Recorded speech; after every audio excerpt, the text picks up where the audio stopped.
यहाँ आपको अपडेट करेंगे। सिंध हुकूमत ने ज़ख़ीरा अंदोज़ी के खिलाफ महकमा ज़राअत के अफसरान को इंस्पेक्टर्स के इख्तियारात दे दिए हैं, जिसका नोटिफिकेशन जारी कर दिया गया है। मजीद जानते हैं टॉन न्यूज़ के नुमाइंदे खावर हुसैन से। जी खावर, अपडेट कीजिएगा।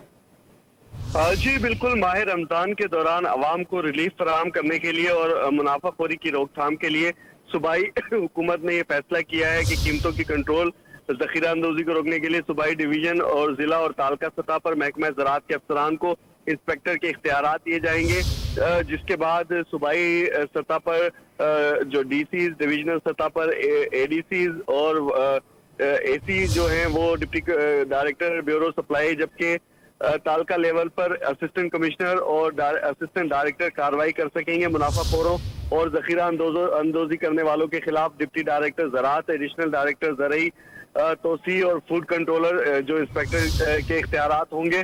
और माह रमजान में आवाम को रिलीफ फराहम करने के लिए इकदाम किया गया है, क्योंकि अमले की कमी है। असिस्टेंट कमिश्नर पूरे शहर में या पूरे इलाके में नहीं अकेला विजिट कर सकता। इस वजह से नई भर्तियां करने के लिए सिंध, लिहाजा महकमा ज़राअत के अफसरान को भी अब इंस्पेक्टर के इख्तियारात दिए गए हैं ताकि वो कीमतों के कंट्रोल के लिए छापेमार कार्रवाइयां कर सके। जी ठीक है, बहुत शुक्रिया खावर हुसैन अपडेट करने के लिए।